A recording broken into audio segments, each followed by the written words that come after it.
Bonjour à tous, avec l'aide de Dieu, nous allons étudier une sikha sur la paracha de Re'eh du volume 19 de l'Écoute Sikhot, la première sikha. Le rabbi nous dit, au début de la paracha de Re'eh, il est écrit Re'eh anochi noten, vois, je, c'est référence à Dieu, je donne, vegomer, etc. Donc dans la suite, il y a écrit bracha ou klala, bénédiction et malédiction. La traduction araméenne de Onkelos dit bracha ou klala, qu'il s'agit donc de birkan ou levatin. Il s'agit donc de bénédiction ou levatin, le mot levatin qui veut dire malédiction. De même, dans les autres endroits, lorsque la Torah dit klala, malédiction, dans la suite, à nouveau, comment traduit Onkelos? Malédiction. Mais dans la traduction de Yonatan, Targum Yonatan, la traduction du mot klala, dans les deux versets, donc qui sont au début de la paracha Re'eh, uniquement dans ces deux versets-là, il dit bracha ou klala, et ve'aklala im lo tishvo, il traduit vechilufa, qui veut dire l'inverse, qui est échangé, le contraire de la bracha. De même, dans la traduction de Yerushalmi, dans le deuxième verset, il traduit vechilufen, l'échange, le contraire de la bénédiction. Le rabbi demande, il faut comprendre, quelle est la raison de cette différente traduction entre le Targum Onkelos et le Targum Yonatan? Pourquoi le Targum Onkelos traduit klala par, comme ça s'appelle, malédiction ou levatin? Et pourquoi la traduction de Yonatan traduit vechilufa et l'échange, l'inverse? Et le rabbi dit, et la question est encore plus forte, quand il est bioter no mouvement, c'est encore moins incompréhensible en ce qui concerne la traduction de Yonatan, que dans la suite, lorsqu'il dit Veta klala la reva, là-bas il y a écrit, Moshe Rabbeinu dit, lorsque vous allez rentrer en terre d'Israël, vous allez donner la bénédiction sur le mont Grizim et la bénédiction sur le mont Eval. Donc là-bas il y a le mot malédiction qui dit klala, et la traduction de Yonatan, eh bien il ne traduit plus Vechilufa échange. Là il dit Melatetaya qui vient du langage de Levatin, de Layet, donc il veut dire malédiction. Donc à nouveau il est d'accord avec la traduction de Onkelos. Uniquement ici au début de la paracha, lorsqu'on dirait Anochi noten, qu'Hachem il donne bracha ou klala, et après il écrit à klala, etc. Donc les deux fois klala qui sont au début de la paracha, là seulement il traduit Vechilufa, c'est-à-dire c'est un échange. Pourquoi? Seif bet, le rabbi dit, encore il y a quelque chose d'étonnant en ce qui concerne la traduction de Yonatan. Premièrement, qu'est-ce que ça veut dire ça, Vechilufa, un échange? Un instant, mais klala, malédiction, ça, c'est quelque chose qui se nomme en soi-même. Il y a bracha, c'est une bénédiction, klala, c'est une malédiction, c'est une notion en soi-même. Chilufa, quand tu dis un échange, c'est l'échange de quelque chose, l'échange d'une situation. Le rabbi va conclure la question à la fin de Seif Bet. Comment, en quoi ça, c'est un échange d'une bénédiction? La malédiction. Comment la bénédiction, c'est l'échange de la bénédiction? Deuxième question que le rabbi demande, quand dire chilufa, un échange, inverser quelque chose, en effet, il s'agit de deux choses qui sont différentes, c'est la raison pour laquelle on peut l'échanger l'un avec l'autre, mais il faut qu'il y ait une certaine ressemblance entre les deux. Vu qu'il y a une certaine ressemblance, c'est la raison pour laquelle il est possible de les échanger. Mais lorsqu'il s'agit de deux choses qui sont contradictoires, qui sont complètement différentes, c'est une bracha, une klala, une bénédiction, malédiction, comment est-ce possible de faire un chilufa, un échange de bracha par une klala, par une malédiction? Et d'ailleurs, dans la parenthèse, le rabbi donne un exemple, pour nous donner un exemple où est-ce qu'on retrouve un chilouf, un changement, et comment dans ces changements-là, on voit qu'il y a un certain point commun. Eh bien, on retrouve donc en ce qui concerne donc des lettres de l'alphabet qui sont changées. Dans certaines lettres, on peut les changer quand ils ont un point commun dans un certain point. Comme par exemple, il est dit dans le Zohar que Vaed, c'est Echad bechiloufe advun. Oui, il y a écrit Shema Yisrael Hashem Elokeinu Hashem Echad, Baruch Shem Kod Baruch le Olam Vaed. Le Echad et le Vaed se ressemblent. C'est les mêmes, on dit bechiloufe advun avec un changement. C'est-à-dire que Echad, Aleph, Ched, Dalet et Vaed, Vav, Ayin, Dalet ont une ressemblance entre eux. C'est pour ça qu'ils peuvent s'échanger. Le Aleph va s'échanger avec le Vav de Vaed, le Aleph de Echad avec le Vav de Vaed, le Chet de Echad va s'échanger avec le Ayin de Vaed, et le Dalet de Rabat, le grand Dalet, car dans la Torah, le Dalet de Echad, de Shema Yisrael Hashem Elokeinu Hashem Echad, ce Dalet-là, il écrit grand, eh bien il s'échange avec le Vaed ordinaire, le Dalet ordinaire. Mais il y a un point commun entre le Vav et le Ayin. Le rabbi nous dit, le Vav, pourquoi il peut se changer? Parce qu'il y a des lettres qui s'appellent Evi, le Aleph, He, Vav, Yud, comme le rabbi dans la parenthèse, et dans les notes 5, 6 et 7, il explique le rabbi, donc le Tiyot HaHemshech, que Evi, donc c'est des lettres donc, qui continue, comme on l'avait dit dans la note 5. Donc, il continue donc, dans l'expression avec les lettres qui sont avant, comme par exemple, il y a écrit quand on dit mi kamocha mi kamocha ned abakosh, quand tu dis, tu vas changer, bien quand le bagad kafat en général, donc ils sont toujours avec un dagesh. Et ici, donc, vu qu'il vient ensuite un yud, et bien à ce moment-là, donc il va devenir avec un chaf. Alors ça, qu'il vient avec un chaf, donc ça c'est quelque chose donc, qui est, parce qu'il vient à la suite donc, de ce qu'il y a avant. Donc c'est le yud qui est avant, il a changé donc le mot qui vient après. De même, en ce qui concerne donc le otiot noach, le aleph et vav yud, comme le rabbi dit dans la note 6, donc c'est des fois des lettres qu'on ne remarque pas lorsque tu le dis. De même, c'est otiot neshima, dans la respiration. Alors le rabbi nous dit donc le aleph et vav yud, il s'échange. Donc c'est la raison pour laquelle que le aleph de echad peut s'échanger avec le vav de vaed. De même, le rabbi nous dit en ce qui concerne donc le chet et le aïn peuvent s'échanger en effet, car le aleph, chet et aïn, donc c'est 4 lettres qui viennent de la gorge. Et le dalet rabat, le grand dalet de echad peut s'échanger avec le dalet ordinaire de vaed, car les deux en effet c'est un dalet. Donc il y a un point commun, donc il y a ici un chilouf qui peut s'échanger, le rabbi nous dit. Mais la question qui se pose, le rabbi nous dit, comment ici on peut changer le klal avec une bracha qu'on appelle la klal, la malédiction, on appelle ça chilouf, un échange. Et quel échange? Échange de bracha. Tu échanges la klal, c'est un changement, un échange de... Ça a changé. Ah, c'est une klala, c'est une malédiction. C'est quelque chose qui est hyper, c'est exactement le contraire. Seif Gimel. Dans cette sikha, le rabbi va nous donner 3 explications. On appellera ça des explications du bas vers le haut. Une explication dans Seif Gimel, une deuxième explication encore plus profonde dans Seif Dalet, une explication encore plus profonde dans Seif E. Comme je le comprends, le rabbi n'est pas en train d'enlever la deuxième, quand il arrive à la deuxième explication, n'enlève pas la première, quand il arrive à la troisième, n'enlève pas les précédentes. C'est comme une construction, il y a un niveau simple de comprendre les choses, mais après, vu qu'il y a une question, il faut approfondir, donc une deuxième explication qui maintient la première, mais qui va encore plus loin, et après encore, donc une troisième explication qui est encore plus profonde. C'est Yves Gimel. Le rabbi nous dit, l'explication est la suivante. Tout d'abord, la différence en général, pas spécialement dans notre contexte, en général, entre la traduction de Onkelos et la traduction de Yonatan, et celle dans le Yerushalmi, c'est que Targum Onkelos, la traduction de Onkelos, c'est une traduction qui explique le sens 5 du verset, qui traduit le sens 5 du verset. Et dans quelques endroits, il dit aussi le Inyan, le sujet du verset. Mais même lorsqu'il explique le sujet du verset, il explique ça, il reste dans le contexte de Pshuto Shalmikra, le sens simple du verset. C'est-à-dire même quand c'est le sujet, mais le sujet est dans le sens simple. En revanche, la traduction de Yonatan et Yerushalmi dans plusieurs endroits, c'est pas seulement une traduction, mais c'est aussi l'explication du pshat, et il rajoute des explications, des midrashim, des interprétations de nos sages, des lois et des choses similaires. Maintenant, ça c'est en général. En ce qui nous concerne, c'est la raison pour laquelle Onkelos, il vient traduire un mot, ou klala. C'est quoi klala? On traduit la klala comme elle s'appelle. Klala c'est quoi? C'est ulvatin, c'est des malédictions. Mais, d'après les midrashim de nos sages, il y a quelque chose qui ne va pas ici. C'est pour ça que Targum Yonatan Yerushalmi ne pourront pas se contenter juste d'une traduction comme ça, à sec, littéralement, qu'il s'agit d'une malédiction. Vu qu'ici il s'agit de Anochi Noten, c'est Dieu qui donne. L'Ifnech Emayim aujourd'hui vous donne. Il vous donne quoi? Ça vient de Kadosh Baruch. Comment est-ce possible de dire qu'Akadosh Baruch vous donne, que Dieu, il donne, et quand on dit il donne, quelqu'un il donne avec largesse. Comment est-ce possible qu'il donne quelque chose qui est le contraire du bien, de la bénédiction qui va donner en levatin une malédiction? Il n'y a rien de mal qui descend du haut. Ni piel, de la bouche supérieure de Kadosh Baruch où il n'y a pas de mal qui sort. Comment est-ce possible de dire que Anochi, il va donner une malédiction? Alors dans le Midrash Chazal, si on va dans la profondeur des choses, il y a quelque chose qui ne va pas. Comment est-ce possible que Dieu va donner une malédiction? Il y a quelque chose qui ne lui convient pas, que pour ça, donc ça, il y a une malédiction. C'est la raison pour laquelle que le Targum Yonatan ne traduit pas au klala ou le vatin, mais la tetaya, une malédiction. Parce que c'est pas possible que Dieu il donne une malédiction, un ochinoten. Donc il l'explique. Il dit ici la malédiction c'est un chilouf, c'est un changement. C'est un changement de bénédiction. Qu'est-ce que cela veut dire? Cette malédiction ne vient pas de Anochinoten, ne vient pas d'Akadosh Baruch Hu. Dieu il a envoyé une malédiction. Seulement quoi? Le Mekabel, celui qui a reçu, vu qu'il ne s'est pas comporté comme il faut, eh bien cette bracha s'est changée avant d'arriver chez celui qui la reçoit. Elle s'est changée d'une bénédiction en malédiction.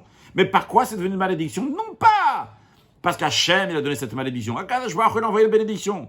Le récepteur ne convenait pas à cette bénédiction à cause de ces actions-là. Et donc, cette bénédiction-là s'est changée en malédiction par l'acte de celui qui reçoit cette bénédiction.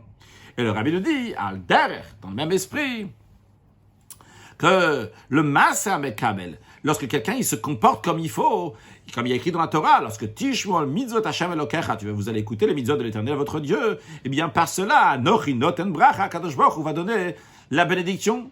Donc, de la même manière que Kadosh Baruch Hu, il dit, si vous allez garder les commandements de Dieu, je vais vous donner la bénédiction. De la même manière aussi, si quelqu'un s'est mal comporté bien, ça amène la malédiction. Mais la malédiction ne vient pas de Dieu. De Dieu, il y a uniquement du bien qui est venu. Et la personne s'est mal comportée, donc ce qui lui a été envoyé s'est changé en malédiction. C'est la raison pour laquelle que Targum Yonatan ne dit pas ou klala, malédiction, ou le vatin, melataya. Ça il dit quoi? Il dit chilova, c'est l'échange. Il y a un échange qui s'est fait ici. L'échange, d'où vient l'échange? D'où vient la klala? Elle vient de toi, elle vient de Mekabel. Pas de toi, Chaz de Shalom, quelqu'un qui est en train d'écouter le cours ici, Chaz de Shalom. Mais elle vient, en tout cas, du juif qui s'est mal comporté. Eh bien, lui, il a changé, donc cette chose-là, le récepteur a changé la situation. Donc ça, c'est lorsqu'on parle de Anochinoten. Au début de la paracha, Anochinoten, c'est pour ça que là-bas, il traduit l'expression de Klala, qui est liée avec le Anochi, avec Akadosh Baruch, où il traduit le Chilouf à un changement. En revanche, plus tard dans la paracha, lorsque Moshe Rabbeinu est en train de parler au peuple juif, et en train de dire, lorsque vous allez arriver en Eretz Israël, Venatata, Klala la Reval, tu vas donner la bénédiction sur le mont Eval. Alors c'est toi qui vas donner, c'est le juif qui est en train de parler ici, c'est les Lévis, en tous les cas, ceux qui sont en train de prononcer ces paroles-là. Or là-bas, en effet, c'est pas un Nochinoten, c'est pas Kadosh Baruch qui est en train de donner. Alors là-bas aussi, le Targum Yonatan, il va traduire Umlatetaya, qu'il s'agit bien d'une malédiction d'un être humain, ok, ça peut venir, mais pas en tous les cas d'Akadosh Baruch. Donc ça, c'est la première explication que le rabbi nous dit. Targum Yonatan nous dit, Targum Unkela, c'est traduit littéralement. Kala, c'est une malédiction. Targum Yonatan, lui, dit non, c'est pas possible qu'à Kadosh Baruch Hu, ça vienne malédiction, donc il a besoin de rentrer dans le midrashim, dans l'explication. Il dit en effet, c'est un chilouf. Il y a une bénédiction qui a été envoyée. La personne s'est mal comportée. Il y a eu un changement ici. C'est devenu une malédiction. Et ça explique aussi, donc pourquoi, au début de la paracha, quand il y a un Nochinoten, c'est Kadosh Baruch Hu qui donne à ce moment-là, donc on a l'expression de chilouf d'un échange en revanche, comme c'est dans la suite de la paracha. Alors c'est pas un Nochinoten, c'est pas Kadosh Baruch Hu lui-même qui donne. Et bien à ce moment-là, la traduction de Kala, même par Targum Yonatan, sera Umelatetaya, qui veut dire donc la malédiction. Mais le Rebbe dit, ça aussi c'est pas suffisant. Comment on peut dire cette explication-là, cette explication que nous avons donnée? Ça, comme c'est expliqué ailleurs dans Chassidut, qu'il y a quelque chose donc, qui a été donné, et que par exemple, donc, on prend de l'eau, si le verre est transparent, on va avoir de l'eau, mais si c'est pas, le verre n'est pas transparent, tu vas avoir quelque chose d'autre. Donc ce qu'on a expliqué pour l'instant, c'est dans cet esprit-là. Akadosh Baruch Hu, il a donné donc, quelque chose, et vu que le verre était différent, donc il y a quelque chose d'autre qui est arrivé, le récepteur donc, était différent, donc il y a une couleur différente. Ça, chez lui, il ne reçoit pas, le récepteur ne reçoit pas une bénédiction, il reçoit une malédiction. Mais le rabbi dit, c'est pas suffisant, on peut pas, c'est dur de dire que c'est le récepteur qui fait ce qu'il y a cette malédiction. Sur le Seif Dal, le rabbi, quand même, il y a quelque chose qui ne va pas. Comment est-ce possible de dire que Chiloufa, c'est la malédiction, c'est la personne, le récepteur qui fait que ça devient un changement? En autre mot, que ça ne vient pas d'Hachem. Et donc ça vient de celui qui le reçoit. Dans le verset, il y a écrit clairement Anochinoten. Je, c'est Hachem, je donne devant vous aujourd'hui la bénédiction ou klala et la malédiction. C'est-à-dire que Anochinoten, je donne, ne se réfère pas seulement sur la bracha, sur la bénédiction, mais aussi sur klala, sur la malédiction. Et particulièrement, c'est dit avec un vava mosif. Il n'y a pas juste écrit bracha, il y a écrit bracha ou klala, il y a écrit la bénédiction et la malédiction. Donc les deux sont là. Alors comment on peut dire que c'est pas un Nochinoten? Comme si c'est uniquement le récepteur, c'est lui qui fait un chilouf, qui a un changement. Il y a une malédiction, mais Akadosh Baruch Hu n'a pas donné de klalas. Oui, un Nochinoten, c'est un Nochi, c'est Hachem qui donne aussi la klala malédiction. C'est la raison pour laquelle que le rabbi donne une deuxième explication qui est plus profonde. Encore une fois, comme je le comprends, ça maintient ce qu'on a dit avant, que cette malédiction vient suite à l'action de récepteur, mais c'est Akadosh Baruch Hu qui la donne. Le rabbi nous dit l'explication la suivante. Tout d'abord, la traduction de la Torah. Pourquoi on a traduit la Torah de l'Ashana Kodesh, de la langue sainte, en araméen pour les Bnei Israël? Dans la 19, le rabbi il dit qu'on ne parle pas ici de la traduction de Moshe Rabbeinu qui a traduit la Torah en combien de langues il a traduit? 70. En 70. Très très bien, Esther Bouch, en 70 langues ça a été traduit. La Torah, ici, donc ça a été traduit uniquement donc, pour le peuple juif. On parle de Targum Onkelos qui est dit ici. Alors, ça a été traduit pour les Bnei Israël. Targum Onkelos, Targum Yonatan. Pourquoi il y a besoin de cette traduction-là? Parce que les Juifs, ils étaient en exil et ils ont été soumis. Ils ont été soumis dans l'exil. Donc ça, il y a une descente du peuple juif. Et c'est la raison pour laquelle il y a eu un besoin de traduire la Torah en 70 langues, Am Ulshon, donc cette traduction-là, donc, qui est pour tout le peuple juif. C'est dans la suite, le rabbi dit de Aïnoumot, la traduction des Aïnoumot. En tous les cas, a priori, il parle ici du rabbi de Lachon Arami, comme il dit au début du paragraphe. C'est en tous les cas, un langage donc, qui n'est pas juif, qui n'est pas Lachon Kodesh. Donc c'est parce que chez les Israël, il y a eu une descente ici, il y a une situation dans laquelle ils sont en galoute, ils sont en exil. Mais dans ça même, il y a deux manières comment on peut voir ces souffrances de l'exil. On peut mettre deux lunettes différentes qui ont donné une vision, une autre sorte de vision. Il y a la vision de la traduction de Onkelos. La traduction de Onkelos a été faite à Bavel, en Babylone, l'endroit de l'exil, dans lequel le voile est très très fort. Alors là-bas, comment on voit les choses? On voit les souffrances dans le sens littéral. Qu'est-ce qu'on voit? On voit le vatin, on voit une malédiction. C'est-à-dire, c'est vrai que celui qui donne à Kadosh Baruch, c'est un sujet de bénédiction. Mais celui qui reçoit, qu'est-ce qu'il voit? Il voit les choses tout simplement. Et c'est quoi simplement? C'est une clala, c'est une malédiction. C'est la raison pour laquelle il traduit le vatin. En revanche, de la traduction de Yonatan, la traduction de Yerushalmi, ça c'est la traduction de Eretz Israël. Les traductions dans lesquelles, dans un endroit dans lequel le voile de l'exil n'est pas si fort que ça. Là-bas, on voit de manière dévoilée la profondeur des choses. Ce qui correspond aussi à ce qu'on a dit avant, que la manière de traduire de Yonatan, c'est quoi? C'est basé sur les commentaires de nos sages qui dévoilent la profondeur de la Torah écrite. Donc ils voient les choses plus profondes, pas juste comme ça les choses à première vue. On va regarder plus loin ce qui se passe. C'est la raison pour laquelle, comment ils vont traduire donc les souffrances de l'exil? Ils vont pas traduire malédiction, ils vont traduire chiloufa. C'est un changement ici. Ça va dans l'esprit de ce qu'on a dit avant.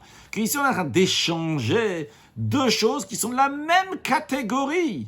C'est quoi la différence seulement? La manière comment on a la bracha, elle vient, elle a changé. C'est toujours une bracha qui est là, c'est toujours une bénédiction. Mais la manière comment cette bracha, elle vient, elle est différente. Mais le fond, le fond ici, l'intention, où on veut en arriver, la profondeur de ça, c'est du tov ou bracha, c'est du bien à la bénédiction.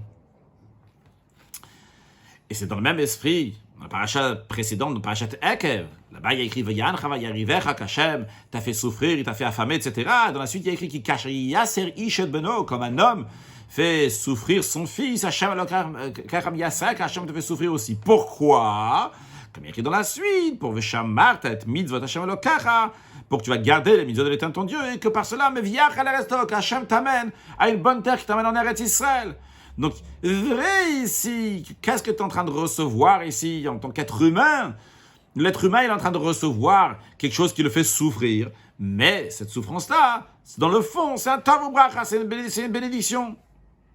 En ce qui nous concerne, donc on est en train de parler donc le peuple juif qui est parti en exil, qui a eu la traduction, etc.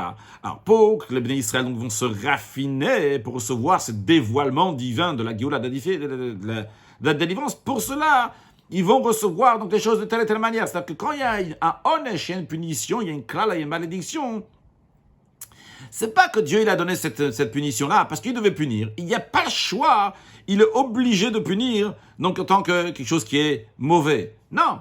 Et quand même quand Kadosh Baruch Hu il punit parce qu'il doit punir donc cette personne-là qui se comportait de telle et telle manière et donc il y a klala, il y a la malédiction, eh bien dans le fond, ça c'est quelque chose de bien pour que la personne va arriver donc à un niveau donc qui est encore plus haut. Comme je le comprends ici, donc c'est que c'est un bien pour un mal, comme on dit, Kol David Rahman, le Tava, et tout ce que Dieu y fait, c'est pour le bien. D'ailleurs, dans la Sikha Bilti Muga, dans la note, donc il ramène cette notion-là, bien que là-bas il ramène encore plus que ça, il dit pas seulement tout ce que Dieu y fait, c'est pour le bien, parce que quand il dit tout ce que Dieu y fait, c'est pour le bien, c'est que ça c'est mal, mais c'est pour arriver à un bien. Le rabbi dans la Sikha, il dit là-bas dans la note, mais encore plus que Gamzou le Tova, la chose elle-même, donc elle est bien. À voir, est-ce que c'est tout de suite cette explication de Gamzou le Tova ou c'est après dans la troisième étape? En tous les cas, donc ici, le Kavana, le Tachit, la plimiout de ça, l'intérieur de ça, c'est quoi? C'est uniquement donc un bien.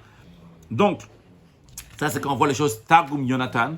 Le Targum Yonatan, donc on voit Targum Yonatan, la traduction donc araméenne, qui est la traduction araméenne donc, de Yonatan. Elle, donc cette traduction-là, donc elle explique donc la profondeur des choses. Et vu que ça explique la profondeur des choses, c'est la raison pour laquelle, qu'on voit donc la profondeur de chaque chose, et que si c'est un chiloufa, il n'y a qu'une bénédiction, juste que la personne qui l'a reçu, elle a reçu ça donc en chiloufa sous une autre forme, donc il a reçu cette malédiction. Mais attention, l'explication qu'on a dit ici, c'est que Akadosh Baruch Hu, il donne la malédiction. Ce qu'on a rajouté ici dans ce séif-là, avant on avait dit c'est le récepteur qui fait que ça devient une malédiction. Mais ici, c'est pas le récepteur qui fait que ça devient une malédiction, c'est Dieu qui envoie cette malédiction-là. Mais on garde, on maintient quand même que c'est un chiloufa, on maintient. Donc c'est quelque chose donc, qui est bien, qu'Akadosh Baruch Hu donne, mais il donne ça sous forme de mal. Donc comme on a dit, le ofen amshach, la manière que la bracha elle vient, donc c'est de manière différente.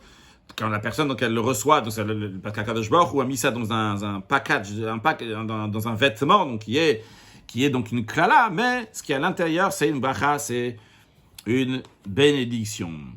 Et le rabbi nous dit que tout ça, c'est dit dans le langage de Targum, la traduction, pas en Lashon HaKodesh. Ou pas quel est le but donc du Targum de la traduction? C'est que même donc les gens simples, c'est qui les gens simples? Les gens qui ne comprennent pas le Lashon HaKodesh, eh bien eux aussi vont pouvoir comprendre les sujets de la Torah, c'est-à-dire que la raison la profonde de Klala et de l'exil, c'est pas seulement Talmidei Chachamim, que aux érudits de Torah qu'on leur fait comprendre c'est quoi donc la profondeur de l'exil. Non! Sur eux, l'exil en plus, elle n'a pas une si grande influence, mais c'est aussi essentiellement pour les gens simples, que sur eux, le voile a influencé à tel point qu'ils ont besoin d'une traduction en 70 langues. Dans une de 70 langues ou en 70 langues, même à eux, on dévoile le sens profond de la malédiction, les souffrances de l'exil. Maintenant, on comprend donc le Targum Yonatan, pourquoi il dit qu'un nochinoten qu'Akadosh Baruch Hu donne, c'est toujours un chiloufa. Akadosh Baruch Hu donne, même quand c'est une klala, c'est un chiloufa, c'est un changement. C'est toi, le ofen amshachat habracha, la manière comment la bracha elle vient, elle est chiloufa, elle est échangée. Il y a des brachot qui tu vois de A à Z que c'est une bénédiction depuis le début jusqu'à la fin. Il y a des bénédictions que tu vois pas le début que c'est une bracha et la fin.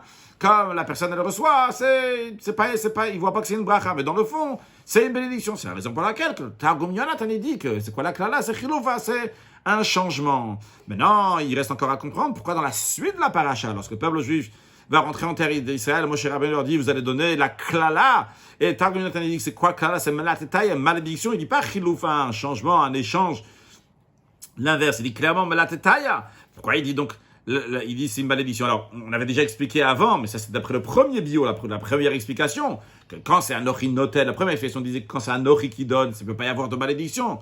Mais quand c'est l'être humain qui donne, venatata, c'est toi qui donne à ce moment-là, on parle d'une klala, on parle littéralement, c'est melatata. Mais d'après l'explication qu'on vient de donner, que ici c'est pas juste le récepteur qui fait que ça devient une malédiction, c'est un nochinotel, un nochi donne une malédiction. Pourquoi plus tard, lorsqu'il y a écrit venatata, on ne traduit pas par chiloufa? Le rabbi nous dit, tout ça, on dit au début de la paracha seulement. Quand on est en train de parler sur la manière générale de servir à Kadosh Baruch Hu, le but, on dit, sache que le but de tout, l'intention profonde de chaque chose, même d'une malédiction, c'est chilou face à un chance et une bracha. Mais lorsqu'il s'agit de Vehayakiv Yacha Hashem, que Hashem va t'amener, et la Haaretz Asher Ata Basham Al-Rish, tu vas rentrer dans la terre là-bas pour hériter la terre. Donc, c'est-à-dire qu'on veut influencer le peuple juif concrètement, éveiller son âme animale et son Yetzer Hara. Eh bien, à ce moment-là, il y a besoin de traduire les choses littéralement. Mais là, là, il y a besoin d'influencer, de faire la conquête du Yetzer Hara, de lui donner un coup qu'ils comprennent bien, qui n'est pas juste avec des langages d'allusion, de profondeur. Il faut le dire en cash, en concret. Qu'est-ce qui va se passer? Et comme un onesh, une punition, une klala, mais la tetaya. Et comme dans l'esprit de ce que nos sages disent, que le olam yariz adam al yetzera, que toujours, donc il faut se mettre en colère sur le yetzera, c'est de calmer le yetzera, le mauvais penchant. Donc, ce que le rabbi dit ici à la fin de Seif Dalet, c'est-à-dire que même d'après l'explication qui est déjà plus profonde, la deuxième explication qu'on a donnée, l'explication profonde de Targum Yonatan, qui te dit, non, klala c'est chiloufa, c'est un échange, un nochi, vu que ça vient à Kadosh Baruch Hu, ça peut être que chiloufa. Mais même d'après cette explication-là, lorsqu'on parle au nefesh habamit, on parle au yetzer hara, eh bien, il faut lui parler clairement. Eh bien, il faut qu'il y a aussi un inyan qui va sentir le onesh, la punition, la klala, littéralement. C'est la raison pour laquelle il y a besoin de dire, venatata ta klala, la traduction, elle est melatetaya, pour que le yetzer hara va comprendre la situation. Bien, donc jusqu'à là, nous avons deux explications. Donc, Seif Dalet, le rabbi est parti plus loin. Encore une fois, dans Seif Gimel, le rabbi a dit, Dieu il donne que de la bracha, la bénédiction, c'est le récepteur qui fait un chilouf, un changement, que ça devient une malédiction. C'est Dalet, le Rabbi dit non. On va plus loin, c'est Anochi Noten, c'est Akadosh Baruch Hu qui donne. Akadosh Baruch Hu donne cette malédiction-là. Alors, c'est pas une malédiction, c'est une bénédiction, c'est le Tov, c'est du Chesed. La personne, elle le reçoit donc d'une telle manière. Akadosh Baruch Hu donne Tov Chesed, mais ça vient d'Akadosh Baruch Hu que la personne va recevoir d'une telle manière que ça soit une klala, parce que le Ofen Amsha, comment Hachem il fait que cette bracha va venir, c'est sous une forme donc de klala, de malédiction pour la personne. Mais même d'après cette explication de Seif Dal, le Rabbi ne se contente pas, parce que d'après cela, finalement, Akadosh Baruch Hu a besoin de donner cette malédiction-là, finalement, parce que c'est en fonction du comportement du juif, qu'Akadosh Baruch Hu a besoin, il va lui donner une bracha, mais une bracha qui est cachée, donc en forme de malédiction, le Ofen Bracha. Mais finalement, ça dépend encore du juif. Vrai que c'est Akadosh Baruch Hu qui donne cette klala, la malédiction, mais comment il la donne, comme le juif s'est comporté de telle manière, bon, alors on va dire, il n'y a pas le choix. Akadosh Baruch Hu va lui donner ça. Quand je dis il n'y a pas le choix, attention, c'est pas qu'Akadosh Baruch Hu doit donner une punition en tant que punition. Akadosh Baruch Hu il donne cette punition-là, pas punition donc méchante. Akadosh Baruch Hu donne une punition pour la personne, donc c'est une punition, mais c'est pour du bien. Comme on a dit, Kachaïya, c'est riche et benoît, un homme fait souffrir son fils pour après donc lui donner encore quelque chose de mieux. Mais finalement, le référentiel, c'est le juif, le référentiel, c'est le fils, le référentiel, donc c'est celui qui s'est comporté de telle et telle manière, qu'Akadosh Baruch Hu va lui donner de telle et telle manière. Mais c'est pas encore lié avec le Anochi en lui-même. C'est pas que le Anochi Mitzad Atzma en lui-même, sans aucun rapport avec qui que ce soit, va devoir donner une malédiction. C'est un rapport avec le comportement du juif. C'est la raison pour laquelle, quand c'est fait, le Rabbi nous dit, va aller plus loin. C'est fait l'idée que le Rabbi va nous dire que c'est lié avec Atzmut par rapport à l'essence d'Akadosh Baruch Hu. Anochi Noten par rapport à l'essence de Dieu. Ça existe et c'est même important qu'il puisse avoir cette notion de malédiction. Pas qu'il va y avoir concrètement une malédiction, qu'il va y avoir cette notion de malédiction. Elle est importante pour le Anochi lui-même. C'est fait. Le Rabbi nous dit, ça que la Torah dit que la malédiction, c'est Anochi Noten Lifnechem. Et Anochi, Dieu, qu'est-ce qu'il donne? Il donne un chilou, là, c'est chilou face à un changement. C'est pas juste pour encourager le peuple juif, leur dire, sachez, Akadosh Baruch Hu, il vous aime. Et c'est la raison pour laquelle, même quand vous voyez une malédiction, mais en vérité, c'est seulement un chiloufa, mais à l'intérieur, c'est que du bien. Non! Le Rabbi dit, c'est important pour le Etzemaïn, c'est important pour l'essence même d'Akadosh Baruch Hu, qu'il y a cette notion de klala, de malédiction. Attention, quand on dit ici klala, malédiction, ce qu'on va le souligner dans la suite, c'est pas juste malédiction soi-même, cette notion qu'il puisse avoir un juif qui fait le contraire de la volonté de Dieu, c'est important pour Akadosh Baruch Hu. C'est pas qu'il faut faire le contraire de la volonté de Dieu, mais c'est important qu'il puisse avoir cette possibilité. Le Rabbi explique ça. Tout d'abord, le Rabbi nous dit, comprendre ça, on va comprendre un petit mutanien, mais tout d'abord une petite hagdama, une petite introduction. Le Rabbi nous dit, dans Pshut Shalmik, dans son sens du verset, de même après l'explication du Midrash Rabbah, quand il y a écrit Anochi Noten, ça fait référence à Kadosh Baruch Hu. Ce que le Rabbi veut souligner ici, c'est que Anochi Noten ici, ça fait référence à Atzmut, à l'essence d'Akadosh Baruch Hu. Évidemment, on a déjà vu dans la première et deuxième explication de Seif Gimel et Seif Dalet, on a déjà vu cette notion-là que Anochi Noten, c'est Akadosh Baruch Hu. Ce que le Rabbi veut souligner ici, c'est Anochi, l'essence même d'Akadosh Baruch Hu, qui donne ce qu'on appelle dans la Chassidut Atzmut, l'essence d'Akadosh Baruch Hu. Après cette introduction-là, le Rabbi demande une question. Et après, on pourrait se demander, vu que Anochi Noten, Anochi, donc c'est l'essence de Dieu, il est au-delà de tous les noms. C'est Dieu lui-même, Anochi. C'est pas Havaye, c'est pas Elohim. Et Anochi, comme le Zohar nous dit, il est au-delà même d'un hot, d'un kot, d'une lettre, même d'une épine, donc d'une lettre. Donc quoi, il est au-delà de tout. Ça ne peut pas s'exprimer dans quelque chose de limité de quoi que ce soit. Et que dans le langage du Zohar, c'est une Ardout Pshuta. Ardout, donc une unité. Pshuta, on va traduire par simple. Donc qui est unique. Je ne sais pas si ça vaut le coup de parler maintenant d'un echad qui est murkav, qui est composé. Quand on parle d'un echad qui est murkav, qui compose un être humain, chaque être humain il est aussi echad. Mais chaque être humain qui est echad, il est composé finalement. Pour être echad, il faut avoir une tête, il faut avoir des pieds, il faut avoir ci et ça, etc. qui font qu'il y a un être humain qui est là. Donc Makadosh Baruch, c'est Ardout Pshuta. Et quand on dit Ardout Pshuta, quand on va l'expliquer un peu dans la suite, que c'est une pshitou, donc c'est une simplicité, quelque chose, donc juste le fait qu'il existe sans aucun tziour, sans aucune limite, sans aucune forme, sans aucun critère. La question du Rabbi, elle est ici, comment est-ce possible de dire que de Ardout Pshuta, il y a un echad ici, il y a une seule chose, comment de cela peut venir une hamshacha, quelque chose donc, qui va être aussi d'une deuxième manière, sous une autre forme, donc une klala chiloufa, qui a un changement. Alors juste, si je peux me permettre d'expliquer la question du rabbi, la question du rabbi n'est pas juste comment d'une ardout pshuta, il peut y avoir plein de choses qui vont venir. Parce que dans ces cas-là, on peut demander surtout comment ça s'est arrivé, si c'est ardout pshuta, si c'est Akadosh Baruch Hu, donc il est ardout, c'est un echad qui est pashut, qui est un, comment il peut y avoir des choses bichlal qui vont venir. La question du rabbi ici, elle est sur comment est-ce possible qu'il y a des choses qui sont contradictoires à Dieu, pas juste qu'il y a des choses qui viennent de Dieu, qui sont différentes, des choses qui sont contradictoires à Dieu. C'est pas juste une autre chose, c'est un yan hopri, c'est quelque chose qui est complètement contraire de Dieu. Quand on dit ici chiloufa, ici, c'est pas juste sur la klala que le rabbi s'arrête. Ofen hasheni, je la citerai en hébreu, dans le cas que la traduction quand on va en yiddish ou quoi, c'est une deuxième manière. Quand on dit klala, chiloufa, c'est pas juste la klala, la malédiction elle-même. La klala, c'est une conséquence du comportement du juif. C'est-à-dire qu'il y a un juif qui s'est comporté le contraire de la volonté de Dieu, qui a fait que Dieu va lui donner une bracha sous forme de klala, une bénédiction déguisée qui est une klala. C'est ça la question du rabbi. Quand il commence, c'est possible qu'il y ait offen hasheni, quelque chose d'autre. Si Akadosh Baruch c'est pas si, Akadosh Baruch c'est echad hapashut. Vu qu'Akadosh Baruch c'est echad hapashut, il n'y a que un, comment il peut y avoir des choses donc, qui sont contradictoires du echad? C'est pas juste autre chose, c'est contradictoire au echad. Ofen hasheni, c'est une autre chose. Comment un chiloufa, comment il peut y avoir l'inverse d'Akadosh Baruch Hu? Alors Rabbi dit, l'explication, c'est comme expliqué dans plusieurs endroits.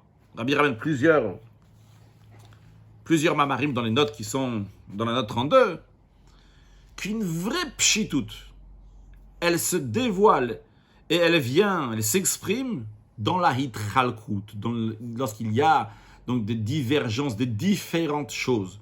Alors le Rabbi ramène dans les notes ici, Derech Mitzotera, dans Derech Mitzotera, si le Rabbi fait bien référence donc, à ce point-là qu'on va partager ensemble, donc il parle donc d'un feu, le feu, en même temps qu'il fait fondre certaines choses, il va durcir certaines choses. Donc, il peut faire fondre une matière et endurcir quelque chose. Donc, quand tu mets quelque chose dans le four qui est donc liquide, ben, tu vas faire un gâteau, ça va devenir donc quelque chose qui va devenir dur. En échange, donc, le feu va faire fondre d'autres matières. Donc, c'est un feu, c'est une seule chose. Et il y a donc différentes choses donc, qui vont se faire donc, par rapport au mekabel, à celui qui va recevoir. Donc, lui, il va être influencé d'une telle manière, qui va fondre, l'autre va être influencé d'une autre manière, donc qui va durcir. Toutes ces choses-là donc, se font en conséquence, mais ça vient d'une seule chose. Donc on voit ici, il y a une seule chose, il y a le feu. Le feu donc va faire différentes choses. Dans un autre mamar, donc c'est un bête que le Rabbi ramène, c'est la même chose aussi qu'il ramenait donc Bat Ilegan et Tafshin Yud Bet, que lorsqu'il y a des Bat Ilegan et Tafshin Yud Bet, Tafshin Yud Bet, Seif Yud Bet, Tafshin Yud qui ramène dans la suite, donc il ramène le Zohar, que je dis dans la suite de la à la fin de la note 32. Donc le Zohar il dit comme cette lampe-là, que sa lumière va de tous les côtés. Donc tu vois la lumière d'un côté, la lumière de l'autre côté, etc. Ça peut être différentes lumières en fonction d'où il se trouve. Mais lorsque tu vas regarder d'où se trouve la source, eh bien, il y a seulement donc une lampe. Et donc, encore une fois, donc, l'idée c'est qu'il y a une pshitout, il y a une seule lampe, mais là, elle va être mitchalek dans plusieurs choses, donc en plusieurs manières. Dans notre Mahamar, le Rabbi fait référence à Ether, de Rabbi Rachab.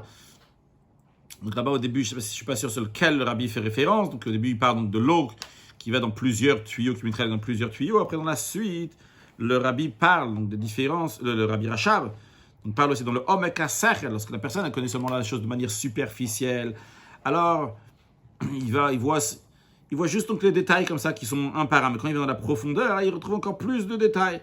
Donc, c'est quoi le Omek, la plénitude du cercle, la compréhension? C'est la pshitout. Donc, le Rabbi Rachab, de plus en plus qu'on va avoir la pshitout, et bien de plus en plus, on va avoir le ribou, il y aura encore plus de choses. Maintenant, juste à noter ici que le Rabbi, je ne sais pas s'il va plus loin ou pas, le Rabbi dit pshitout amitit. Pshitout amitit, c'est-à-dire quelque chose qui est vraiment extrêmement pachout. Une simplicité donc qui est très forte. C'est-à-dire, quand quelque chose, il a un tsiour de pachout, il a une certaine forme, et sa forme, son critère, c'est qu'il est pachout, il a une certaine limite, parce qu'il a un critère d'être pachout. Donc ça aussi, c'est un critère. Mais le vrai critère de pshitout amitit, la vraie pshitout, c'est-à-dire que c'est la seule chose qu'il existe, c'est Akadosh Baruch Hu, c'est l'essence d'Akadosh Baruch Hu. c'est une Metsiout, c'est une existence, que Bilte Metsiout Nitsa, c'est pas une existence comme nous avons, donc prenons des existences, parce qu'une existence, chaque existence que nous comprenons, elle a toujours un certain critère, une certaine manière, et la manière que nous allons le saisir, ça lui donne une certaine forme. Mais quand on parle de l'essence d'Akadosh Baruch, il y a strictement, c'est Pshitut Amid, c'est une vraie Pshitut, eh bien, c'est la raison pour laquelle qui vient Beit Chalkut, comme le Rabbi dit, lorsqu'un Etzem a Pashut, lorsqu'il chose, donc un Etzem, l'essence de quelque chose qui est Pashut, qui est entièrement simple, il s'exprime Beribouy Kavin, sous plein de différentes formes. Et particulièrement, lorsqu'on voit qu'il s'exprime, pas juste dans différents kavin, dans différentes manières, mais même qui sont hoprim, qui sont contradictoires l'un de l'autre, eh bien, ça prouve que l'essence, ce etzema pashut, il est vraiment pashut, pshitut amitit, qu'est-ce une vraie pshitut, qu'il n'a aucun tziour, aucune forme, aucun gader, aucun critère, et il ne peut pas s'exprimer dans quoi que ce soit, chas shalom. Il est pashut betachlita pshitut. Donc il a la plus grande simplicité qu'on peut avoir, donc c'est le fait même qu'il existe, non pas qu'il existe sous telle forme monotone, il existe, point, tu ne peux rien dire de plus sur ça. Et c'est la raison pour laquelle que, pour lui, vu qu'il est pashut betachlita pshitut, il peut avoir toutes sortes de cas, il peut avoir différentes choses qui vont se faire, même qui sont des choses qui sont tout à fait contradictoires, qui vont découler de lui. Qui vont découler de lui, c'est-à-dire qu'il va faire exister. C'est-à-dire qu'on le Rabbi est en train de parler ici de Hatz, de l'essence. C'est pas juste de quelque chose. Le Hatz, c'est celui qui fait exister les choses. C'est pas de lequel c'est être Nimchar, du Oren Sof, son Nimchar, plein de choses viennent, découlent. Mais ici, de faire exister des choses, et même des choses qui sont contradictoires. Donc ça, c'est un pshitut amit de pashut betachlita pshitut. Maintenant, le Rabbi nous dit, pour répondre à la question qu'on a vue au début de Seifé, le paragraphe juste avant, vu que cette arduta pshuta, donc cette unité simple, si on traduit littéralement, de Anori, donc ça c'est pashut betachlita pshitut, le Anori, l'essence d'Akadosh Baruch, ce que le Rabbi a introduit au début de Seifé, on parle ici donc de Hatzum, de l'essence d'Akadosh Baruch. Et la question elle est comment de ardut pshuta, il peut y avoir des choses qui sont passant différentes, contradictoires de Hatzum, de arduta pshuta. Le Rabbi nous dit, mais où est-ce que s'exprime justement l'Arduta Pshuta lorsqu'il y a des choses, on a dit juste avant Ribouy Kavin, il y a plein de choses différentes qui vont se faire ici. Ici, on ne parle pas juste des choses différentes. Le Rabbi nous dit, allons jusqu'au bout par le Kava Hopri, lorsqu'il y a même des choses contradictoires. Quand on dit encore une fois contradictoire, comme je le comprends, en tous les cas, le Rabbi ici ne veut pas dire dans le clalage, juste malédiction. Mais le fait qu'il peut y avoir ici un juge qui va faire le contraire de Arduta Pshuta, le contraire de la volonté d'Akadosh Baruch Hu, qu'à tel point Akadosh Baruch Hu doit lui donner donc une bracha qui est déguisée en malédiction. Eh bien, par cela, par ce chiloufa, il se trouve que Akadosh Baruch Hu, le Hatzunt, le Arduta Pshuta va s'exprimer à un niveau encore plus haut que lorsqu'il y est de manière plus profonde. Plus haut et plus profonde, de la Hamshacha, quand il y a du bracha, tov, begalo, la bénédiction, du bien qui est dévoilé, qu'on voit là que ça correspond bien à Arduta Pshuta. Mais quand, ici, il y a des choses donc, qui sont contradictoires, encore une fois, le contradictoire, c'est pas la klala en elle-même, comme je le comprends, c'est pas la malédiction, c'est le fait qu'un juif peut faire le contraire de la volonté d'Akadosh Baruch Hu. Ça, c'est Hatzum, qui est Pashut Betachlita Pshitut, qui peut tout faire, qui peut faire même des choses qui sont contradictoires. Et donc, d'après cela, donc le Rabbi nous répond comment il peut y avoir d'un côté, c'est Anochi Noten, c'est pas juste que parce qu'un juif se comporte de manière différente qu'Akadosh Baruch Hu le voulait, c'est pour ça qu'Akadosh dit, bon, on va te donner une malédiction, ça vient en effet d'Anochi. Non, de base, Anochi a fait un système, un programme dans cette création de monde qui va y avoir des choses qui sont potentiellement, peuvent être contradictoires à Kadosh Baruch Hu. Une aveira, c'est quelque chose qui est contradictoire à Kadosh Baruch Hu. Et Chazé Shalom, un juif peut transgresser la volonté à Kadosh Baruch Hu. Comment est-ce possible que de Arduta Pshuta ça va venir? Parce que ça peut exprimer Arduta Pshuta. Si Arduta Pshuta limite quelque chose qui ne peut pas y avoir le contraire, eh bien, il y a une certaine limite, il y a un certain tziour qui est ici, une certaine forme.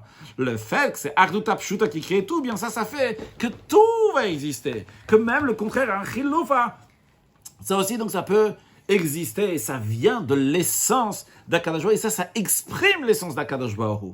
Donc d'après ce bio, d'après cette troisième explication, ce qu'on est en train de dire ici, c'est que ça vient de la profondeur du Anochi. C'est pas que juste Anochi, il a un problème avec quelqu'un qu'il a besoin d'éduquer. Alors Kashayiyaser Ishel Beno, il a besoin d'éduquer son fils, alors il a besoin de le faire souffrir. Le Anochi, c'est lié avec l'essence du Anochi, c'est lié avec l'essence d'Akadosh Baruch Hu, le Pashut Betachlita Pshitut, le Arduta Pshuta. vu que c'est pas Pashut Betachlit Apshitout, il peut tout y avoir. Alors de base, il y a une possibilité de Chiloufa, qui va y avoir un juge qui fait le contraire à la volonté d'Akadosh Baruch Hu. Et ça exprime le Hatzmut, l'essence d'Akadosh Baruch Hu. Donc, cette cla-là, la malédiction, elle est liée profondément avec le Anochi. Encore une fois, d'après la première explication de Seif Gimel, la cla-là, c'est pas Anochi, Anochi donne une bracha, juste, toi, le récepteur, il a fait que, il a changé ça en cla-là. D'après la deuxième explication de Seif Dalet, il y a déjà un certain lien avec le Anochi. Anochi, il fait en fonction, il dit, ah tiens, Ofen Amshach et ta bracha, on va te le changer parce que tu t'es comporté de telle et telle manière. Mais d'après la troisième explication, de base, dans le Anochi, c'est là-bas que se trouve cette possibilité de contraire. Parce qu'il y a tout, dans la Arut Apshuta, il y a tout qui est là-bas. Ribouille Kavin, même des Kavin qui sont même des choses qui sont qui sont contradictoires. Le Rabbi nous dit, ce qu'on vient de cette troisième explication-là qu'on donne, ça correspond aussi à ce que l'Admour Azaken explique, sous une autre forme, que la profondeur des souffrances, c'est du bien qui vient d'un monde qui s'appelle le Alma Deid Kassia, le monde qui est caché. Dans le Yud-Ke Vav-Ke, dans les tétragrammes, là, il y a le Yud-Ke, il y a le Vav-Ke. Et ça vient des lettres de Yud-Ke, du Shem Havaye. Donc le Vav, ça représente le dévoilement, le Yud-Ke, ça représente la partie cachée. Et c'est au-delà du bien qui est dévoilé. En d'autres mots, ces souffrances, là, l'Admour Azaken dit, c'est des bontés. Seulement quoi? Des bontés qui sont cachées. Des bontés qui sont cachées, qui ne peuvent pas se dévoiler ici-bas, dans un chesed qui est dévoilé. Donc ça correspond à l'idée qu'on a dit. Ça vient aussi d'Akadosh Baruch Hu. Mais la manière que ça va s'exprimer dans ce monde-là, c'est s'exprimer donc des choses donc, qui sont des souffrances. Le Rabbi nous dit, c'est aussi l'explication dans le sens profond, ce qui est écrit, Asher Yehav Hashem Yochiyach. Et que celui que Hashem il aide, il va réprimander. Ce sujet de Yehav Havaye, qu'Havaye il aime, cet grand amour et rapprochement particulier de Dieu, il vient de manière de Yochiyach. Il vient qu'Akadosh Baruch Hu réprimande. La réprimande dans elle-même, c'est quoi? C'est un chesed qui est caché. Parce que quand c'est un chesed qui est dévoilé, ce chesed qui est dévoilé, c'est chitzon yuta chesed, c'est la partie extérieure du chesed. D'après cela, le Rabbi nous dit, on comprend encore plus expliquer la raison que les souffrances, ce qui ressemble à ça, qu'ils ont l'air comme une malédiction, sont appelées chiloufa. Pourquoi? Parce qu'en vérité, c'est uniquement des bénédictions. Ils sont au-delà des bénédictions qui sont dévoilées. Et c'est uniquement chiloufa. C'est inversé. La manière de la hashpa va venir de manière différente. En conséquence de ça, que là-haut, c'est des chassadim glouim, c'est des bontés donc qui sont dévoilées. Mais ici-bas, c'est des bontés qui sont cachées.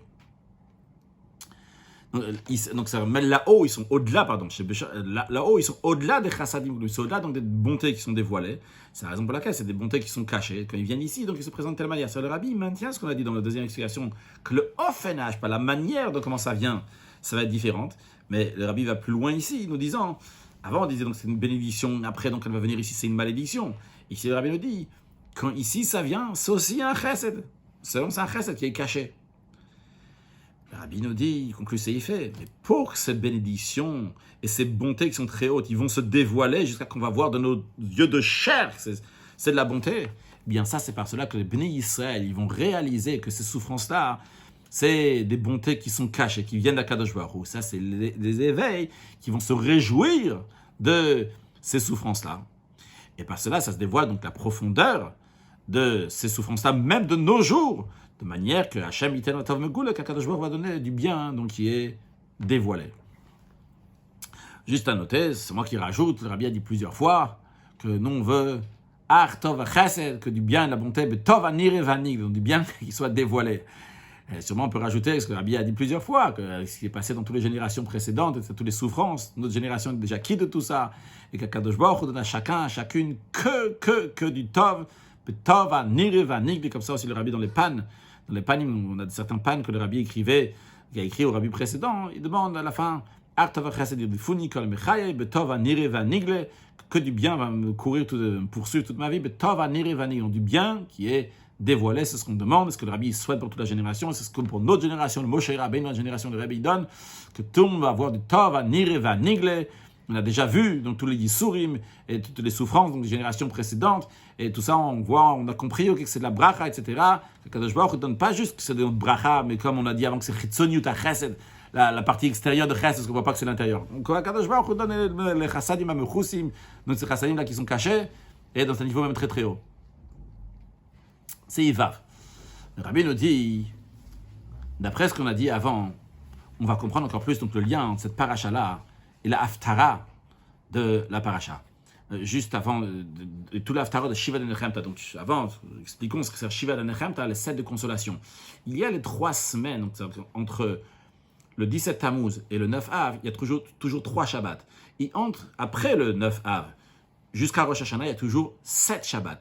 Et les 3 Shabbatot qui y a entre 17 Tammuz et le 9 Av sont appelés Klata de Puranuta, les 3 de châtiment, parce qu'en effet on dit une haftara de châtiment, et les 7 qui sont entre le 9 Av et Rosh Hashanah sont appelés Shiva de Nechemta, les 7 de consolation. En effet, c'est des haftarot, donc de consolation. Et le Rabbi nous dit, dans ces haftarot-là, on parle de la consolation de Dieu, que Dieu lui-même va consoler le peuple juif de manière de Anochi, Anochi, Menachemchem, que moi-même, donc je vais vous consoler. Donc ça, c'est la paracha donc de la semaine prochaine, donc de Shoftim, Anochi, Anochi, Menachemchem, moi-même, oui, c'est moi qui vais venir vous consoler. Et pas juste qu'à écrire Anochi, mais 2 fois l'expression de Anochi. Et comme c'est expliqué dans Chassidut, c'est encore plus haut que le dévoilement qu'il y avait à Matan Torah, que Dieu il a dit Anochi Hashem Elokecha. Il n'a pas dit Anochi, Anochi. Ici, donc c'est Anochi, Anochi, donc c'est un niveau encore plus profond. De même, dans ces haftarot-là, on parle d'un flux énorme, une grande ashpa au peuple juif, écrit Verav Tov le Bet Israël. Donc c'est l'haftarah de Parashat Nitzavim. Donc, un Rav Tov, beaucoup de bien, un grand flux de bien pour le peuple juif, pas juste Tov ordinaire, ce qu'on ne retrouve pas dans les autres haftarot. Quelle est la raison, le Rabbi nous dit, qu'on trouve tellement particulier dans ces 7 haftarot-là? Parce que dans cette période-là, de ces 7 semaines de consolation, se dévoilent les bontés qui étaient cachées. Ils étaient cachés pendant les 3 semaines, dans les 3 de châtiment, pendant la période qui s'appelle Ben Hametzarim, ces 3 semaines-là. Parce que comme on l'a dit avant, à la source, le bien et cette bonté qui est là-bas, on ne le voyait pas de manière dévoilée. C'était caché. Et de manière dévoilée, c'est pour un autre, c'est des châtiments. Et c'est pas juste qu'on ne voit pas le bien, au contraire, on voit que c'est Metzarim, c'est l'étroitesse, c'est pour un autre châtiment. Qu'est-ce qui se passe maintenant pour les 7 semaines de consolation? C'est que même ce bien qui était caché pendant les 3 semaines va se dévoiler concrètement. Et aussi, l'ordre et la manière comment se dévoile l'Haftarot. Parce qu'à la fin de Seif Hei, le Rabbi l'a dit, que la manière comment on dévoile le bien, c'est par le fait que les Juifs réalisent que cette souffrance-là donc était du bien. Le Rabbi nous dit, ici aussi, la manière, le off, le Rabbi souligne la manière, donc se dévoile ces bontés-là, on trouve aussi en allusion dans les Haftarot, et particulièrement dans l'Haftara de notre parachat Re'eh, qui dit Ania Soal Nuchama, la pauvre, l'affligée, qui a été battue par la tempête, qui n'a pas été consolée, qui n'a pas été réconfortée. Comment on retrouve ça? Alors le Rabbi nous dit, déjà voyons ce que la Voudrame nous explique, la raison, l'ordre de ces 7 haftarot qu'il y a dans ces 7 semaines-là. La première haftara, donc qui vient après la destruction du temple, après le 9 Av, Dieu il dit au prophète, Nachamu, Nachamu ami, consolez, consolez mon peuple. Vous, donc les prophètes, allez consoler mon peuple. Les prophètes vont aller consoler le peuple juif. Sur ça, vient la deuxième haftara, qui est la réponse du peuple juif à Dieu. Sion Yerushalayim dit, Dieu il m'a abandonné, Avaye m'a abandonné. Le Rabbi souligne Avaye, on va voir dans la suite pourquoi. Une telle consolation qui vient par les prophètes. Azavani Avaye, Dieu m'a abandonné. C'est le prophète qui envoie des prophètes, il envoie des autres. Nous, le peuple juif, on veut que la consolation va venir pas par les prophètes, mais par Kadosh Baruch Hu lui-même va venir nous consoler. Dans la troisième haftara, le Kadosh Baruch Hu, en effet, le prophète transmet le message du peuple juif à Dieu. Dans l'haftara de notre parasha Re'eh, il dit Aniya Sor Elonuchama. La pauvre, le peuple juif, qui a été battu par la tempête, n'a pas été consolé, n'a pas été réconforté. Sur ça, Dieu répond dans la 4e haftara. Anochi, Anochi, Menachem. Vous avez raison. C'est moi-même qui va venir vous consoler. Vous avez raison. C'est moi qui dois venir. Et en effet, suite à cela, nous avons la 5e et 6e haftara qui dit Roni, Akara lo Yelada. Réjouis-toi, femme stérile qui n'a pas enfanté. Puis la 6e haftara qui dit Kumi, lève-toi, Ori, brille, qui va horer, car ta lumière est arrivée. Ça, c'est les consolations de Dieu, dans lesquelles que Dieu lui-même donc console le peuple juif. Et suite à ça, conclusion, la 7e haftara, à la place que le peuple juif avait dit Sion Avzavani Avaye, que Dieu m'a abandonné, eh bien, dans la 7e haftara, le peuple juif dit Sos Asis Ba Avaye, je me réjouis dans avec Avaye, que maintenant, après qu'Akadosh Baruch Hu lui-même m'a consolé, il m'a dit Roni Akara, réjouis-toi femme stérile, il m'a dit Kumi, Ori, lève-toi, brille. Eh bien, à ce moment-là, que je vais me réjouir dans la vaille, tagel nafshi belokai, que mon âme va se réjouir dans Dieu, dans Dieu, donc à Kadosh Baruch Hu lui-même.